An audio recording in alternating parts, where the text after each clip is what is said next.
deficit on current account, there is a deficit on government account.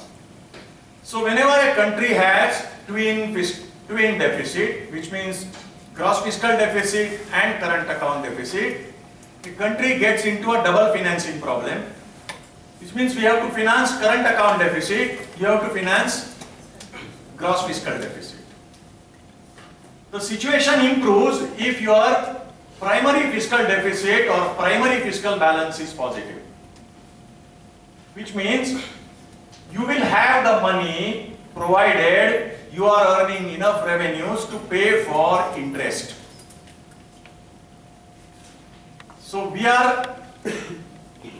the country is in a situation where there are twin deficit in need of financing. Savings ratio is falling. It used to be 35-36%, now it is around 30%. So you had a high growth, high savings scenario. Now you are in a low growth, low savings scenario. So it is obvious that the size of the pie is not growing larger, and a proportion of that being saved is also coming down. So the availability of resources has shrunk. If the availability of resources has shrunk, then what is the mechanism for going forward to a 7, 8, 10% growth? Where do you have the money? Let's find out if there is an answer to that. Okay. The last column, the last row is really the crux of the matter. For the last 4 or 5 years, you will see that the primary fiscal deficit is also very significantly negative. What does that mean? That the number that I have displayed here, that is interest payments. The country is not having enough revenues and to pay the, that's right. Interest payment as a percentage of the total government expenditure is close to 24%. So if you take a look at government expenditure net of interest payment, and if that turns out to be positive, then you will say, okay, this country has some space available for maneuvering. If you are having a primary fiscal balance which is continuously negative, then your interest burden increases. So this number gives me a total suspicion. Interest rates are not as low as they used to be in 2005-06. Interest rates are close to 8%. We don't see any scenario where interest rates are likely to go down. So when you have to borrow to pay for the interest, your borrowing accelerates. So accelerated borrowing with a high rate of interest, it is just not possible for 2014-15. So on the homework side, government has not done much homework. And you can't say that 45 days are not enough. Because this situation was known, data up to 2013-14 was available in public domain when the party went in the election campaign. So they could have quickly come up with some ideas on how they are going to deal with this situation of money. So now the numbers look very clear that with a sub 5% growth and a 30% savings ratio, resources available for investment, generally 50% of savings is in financial sector, which means financial saving is 50% of the savings in the household sector. The availability of resources is just about 10 lakh crore rupees. Out of that, over 5 lakh crore rupees will go in financing government deficit. If you just look at these numbers, then all the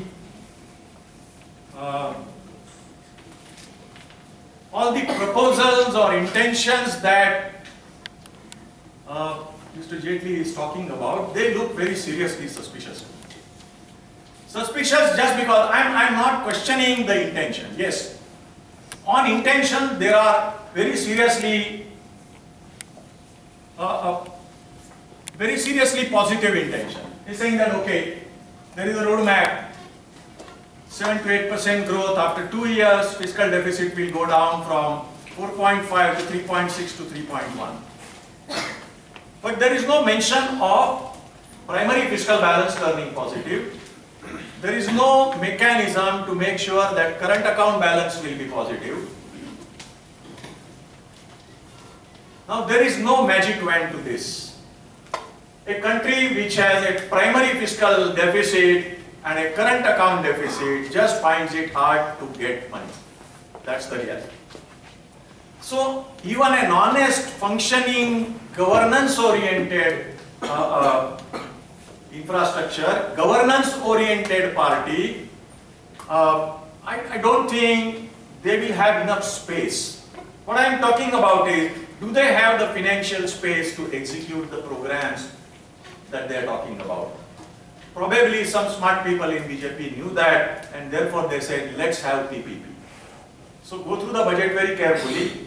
All the high-ticket, high-budget, complicated projects are relegated to PPP. Bank capitalization is left to the market forces. So it is a pretty smart handling of the situation. But if you have to go to a positive current account and a positive fiscal balance, that path needed to be specified. So in the end, we do have many positive things: setting up of expenditure commission, favorable policy regime for realty sector, and many things that Dr. Joshi has spoken about. At the intention level, these are great. Where is the money coming from? I have no answer. The budget gives no answer. The budget gives no clue for you to find an answer other than PPP and some of the standard mechanisms of involving states, local bodies, private people. So wherever there is confusion about where the money is coming from, nice looking expressions like all stakeholders will be involved in taking this project forward.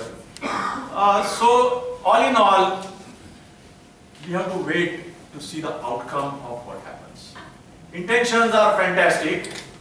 Some enabling mechanisms on taxation, on infrastructure, all enabling mechanisms are kind of hinted at.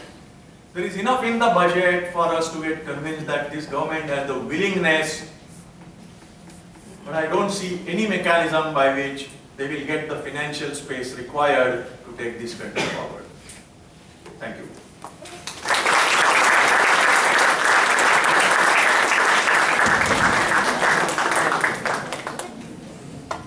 Thank you so much, sir. I hope the students learned substantially out of this. Our next speaker today is CA by Ganesh. He did his FCA, Chartered Accountancy in 1998, DISA, Diploma in Information Systems Audit, DITL, Diploma in International Trade Laws. He is a practicing chartered accountant since 1998. Currently, he is a partner of MS.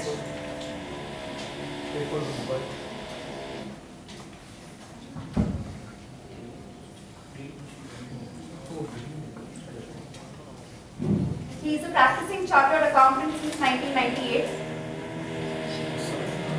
Some work is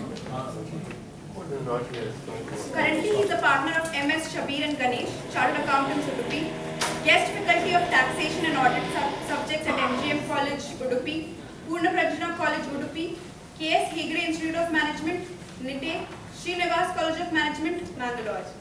He has presented papers on audit and taxation at seminars and study meetings at branches of ICAI. Jointly authored Business Taxation for BCom students. Managing Committee of Udupi Branch of Institute of Chartered Accountants of India from 2006 to 2012. He served as a chairman from 2012 to 2013. He will be speaking on the tax perspective of the Union Budget 2014-15.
Senior analysts, respected teachers of the great institute, and my dear students. As all of you know, two things are certain in life: death and taxes. After listening to all the uncertain things, finally we will lead to the most certain things, that is the taxation part. I would also like to congratulate the organizers of this program for starting this program in such a way that the finance minister delivers the budget speech. First 60% of the time goes for borrowed, as Professor G. Joshi has already told, 16 crores here, 100 crores, 200 crores, 500 crores to that. Then 30 minutes goes for the fiscal deficit, revenue deficit percentage, etc., etc. Finally, last 10% goes for the taxation, and this taxation has to cover all the 90% speech.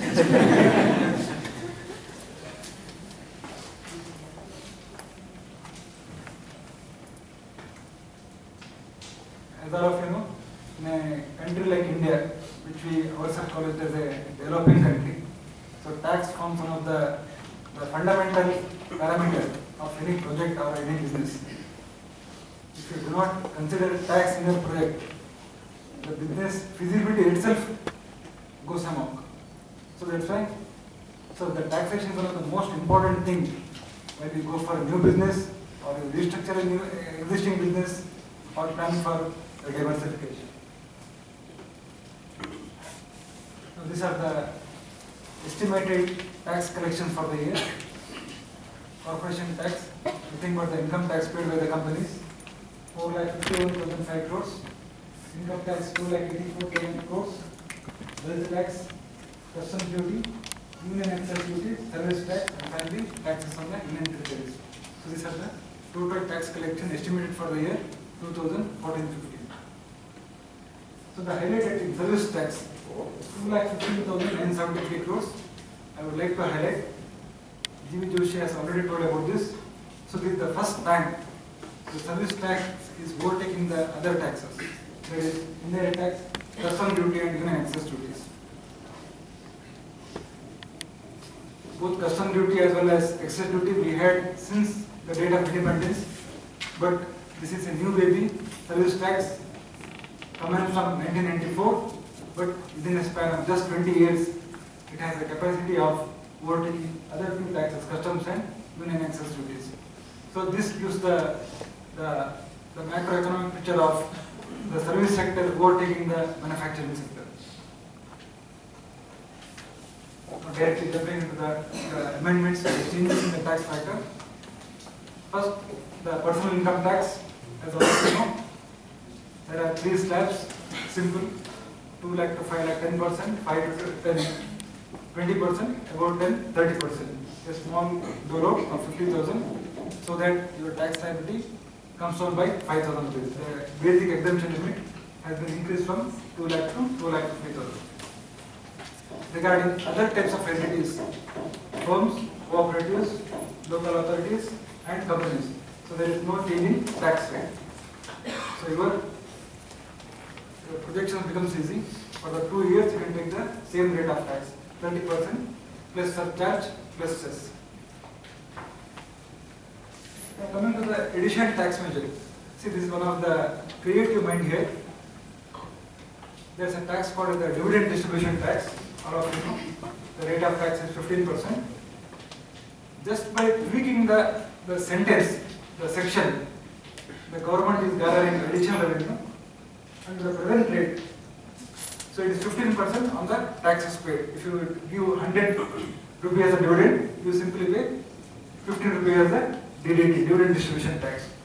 Now the system has been changed. So dividend has to be grossed up.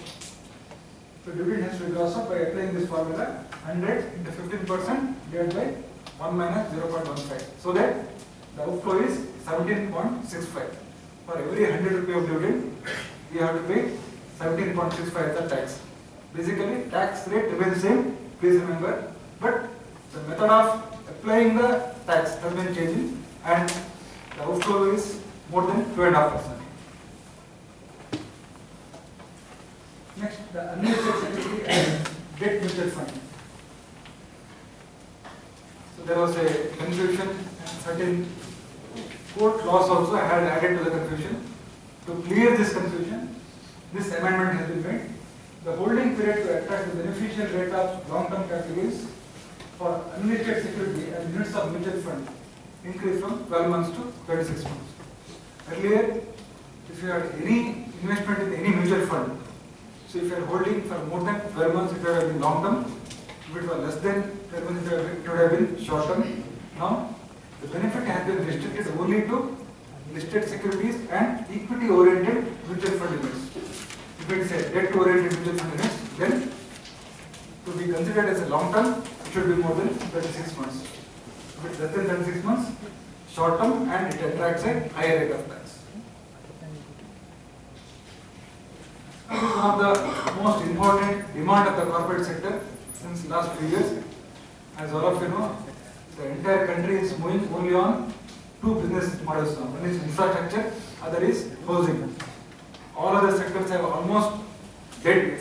There is no growth. It may be negative growth or no growth, but only these two sectors are contributing to the economy. That is infrastructure and housing. Again, there were two new concepts. That is the real estate investment trust. So there was certain confusion regarding how to tax these real estate investment trusts, and that has been clarified in this budget. So the system goes: the listed units of above trust attracts short-term STT, security transaction tax. Are you aware of this rights? Real estate investment trust. Assume that a new road is required from Udupi to Mangalore.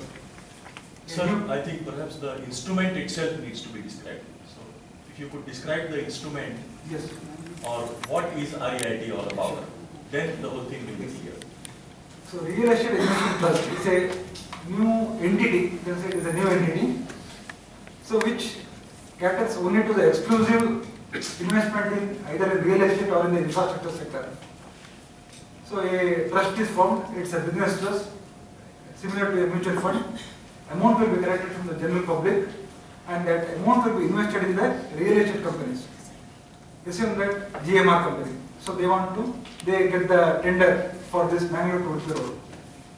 Now assume that some 1,000 crore is required. Now this 1,000 crore may be collected in the form of bank loan. Nowadays banks do not give a loan for a very long period, because all this infrastructure, the duration period is more than 10 years. So that's why you have to go for any other alternative investment. So this is one of the mode. So business trust will be formed, and this business will be collecting money in the form of units, and from that money the amount will be invested in a special purpose vehicle, like it will be named as Udupi Mangalore Highway Limited. The shares will be issued by that company. He is called the sponsor of the company. The sponsor of this SPV issues shares to the business trust. There is the rights. The money will be given there. Now, there are two concepts here. One is the taxation of trust itself. Other is the taxation of the investors. Those investors who had invested in the units of the rights. So that has been clarified. So these units of the trust will be listed in the stock exchanges and they attract the security transaction tax as applicable to equity shares and other commodities. Then the capital gains treatment as applicable to listed shares. As all of you know, more than 12 months, no rate of tax, it's nil, and less than 12 months, you have the beneficial rate of tax of 15% for short-term capital gains. That has been clarified. No tax on interest income and dividend received. The rate, in addition to investing in the equity shares, may also lend as loan to the corporate, the special purpose vehicle, where they earn only the interest. Even that has been clarified. Whatever the interest income earned by the real estate investment trust will be fully exempted. Even the dividend received is fully exempted. And finally, the capital gains taxable. But the capital gains is taxable to the trust. But distributed capital gains is exempted in the hands of the unit holder. So that has been clarified regarding the taxation. Yes. Can you explain pass-through concept so that? Pass-through concept, similar, the SPV concept, it is called as the pass-through concept. So there is a sponsor, as in our case, the GMR group is the sponsor. Then the special purpose vehicle would be Mangrove Highway Limited. So this is the investing trust, real estate investment trust. Maybe HDFC, they are having the real estate investment trust. Even other in Bangalore, then BlackRock, etc. Many companies have already formed this thing. So the investment in these special purpose vehicles, so that special purpose vehicle are called as the pass-through investments. So the taxation has been clarified here. Next, one of the most important benefit to the corporate sector, that is the investment allowance. So investment allowance means, in addition to the normal expenditure what you claim in your business, whenever you make a new investment in your factory, and last year it was 100 crore limit, if the new investment was more than 100 crore, in addition to the normal expenditure what you do in the business, you will be given additional 15%. It's a non-cash allowance, it's called the investment allowance. Now that 100 crore limit has been reduced to 25 crore. So this is a great benefit. So maybe utilized by even medium scale industries also. They can think of making new investment for the business. And the period has been extended by 2 more years up to 31/3/17. So next page is regarding the overseas borrowings and investments. Section 194 LC. The government want to attract or force the companies to borrow from foreign market. It's called the external commercial borrowings. Now any income earned in India is taxable. Okay? Any income earned in India is taxable. So the foreign lenders who earn interest from the lending to Indian companies, so they have to pay the tax. Again the question arises whether they have to pay 30% tax or 20% tax. So here a benefit is given. So it is sufficient. The foreign lenders, they pay only 5%, and that 5% will not be paid by them. It is a sort of withholding tax. The borrower, the Indian borrower company, so whenever they pay the interest payment, so they have to withhold 5% and remit it to the government. So it's a benefit to the borrowing companies. Next section 115 BBD. So dividend income earned by the Indian companies from investment made abroad. It is nothing but a sort of VDS, voluntary disclosure of income scheme. Since last many years, crores of rupees, as per the investment figures given by RBI, more than the FDI that has come to India, more money has gone abroad by the Indian companies for various reasons, and they want to bring certain dividend back to India. They don't want to market in abroad itself. So that's why if they bring back that money to India, so they will be given a beneficial rate of 15% tax. If the income is earned in India, you have to pay 30%. If this foreign income is brought back to India, so it is given a beneficial rate of 15%. Nothing but a sort of VDS to bring back money from this government. Then advance pricing agreement. If you see the Economic Times or any business paper, so this is the most litigation point. So that is regarding the transfer pricing scheme. Section 922CC, the arm's length price ALP of the international transaction determined under the advance pricing agreement between the SSC and the CBDT shall be applied to the prior period also. This is one of the innovative idea. Innovative in the sense it has been done in the foreign countries. The same thing has been brought in Indian revenue books. I think you are aware of this transfer pricing. I need not explain. So in this case, for the taxation of those transactions between two associated enterprises, assume that there is GE India and GE USA. So GE India does some exclusive work to GE USA. In that case, the price charged by GE India is always subject to certain bias. In the sense, so they are working for their own parent company. They may not charge the actual pricing to its parent company. In such case, the law says that whatever the pricing given to its parent company or its associated company should be in the arm's length price. Now, regarding this determination of this arm's length price was a very difficult task, and the government in the 2013 budget formed this scheme of advance pricing agreement, whereby wherever there are transactions of these two associated enterprises, they give the price fixation to the CBDT. CBDT goes through it and approves it, and it was a prospective arrangement. Now, the government says that there was a lot of litigation before entering into this APA. Now, to resolve all this agreement, the government has brought in this scheme of the retrospective benefit. So, the agreement, the pricing agreement, which has been agreed both by the SSC as well as the CBDT, will be made applicable to the previous year transactions also, so that the litigation comes down to a certain extent. Next, the taxation of the income earned by foreign institutional investors. Again, there are certain confusions regarding what is the nature of income. Income of the foreign portfolio investors. Foreign portfolio investors means those who invest in the stock market, and normally it is for a short term. If it is for a long term, we call it as FDI. Short term, it is called as the portfolio investment. Again, here regarding the taxation, whether it is a business income or it's a capital gain, because the tax rate varies based on the nature of income, and that has been clarified. Whatever the income earned by the portfolio investors, it will be considered as the capital gain, and the beneficial tax rate is applicable to these profit made by the FIIs. Then one more new concept called the alternate minimum tax.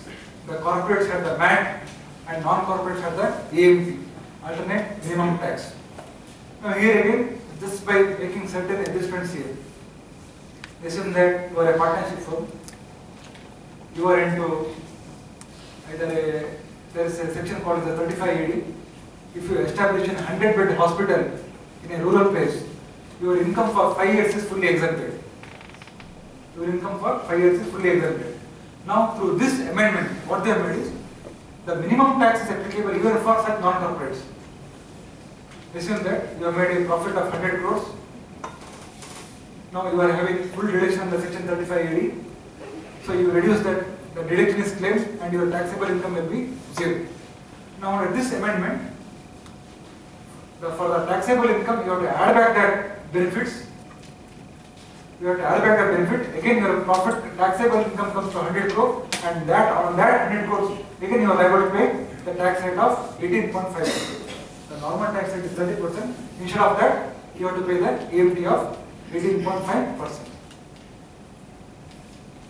Next, it's applicable to all, both corporates, non-corporates, individuals, etc. There was certain confusion created by the court case laws regarding the taxation of advance received. Suppose you have a building or a land, so you are in discussion with the customer to sell it. During the course of discussion, you say that I need some amount of advance. The advance is received, and you say that after completion of certain formalities, I will sell you the land through a registered sale deed. In the meantime, certain dispute occurs, the contract is broken, and that advance taken is forfeited. Now regarding that forfeited amount, whether it is liable for tax or not, there are distinct decisions by the courts. Different high courts have given different decisions to remove that ambiguity. Now it has been clarified that wherever you receive an advance for a property sale, and if that amount, advance amount is forfeited,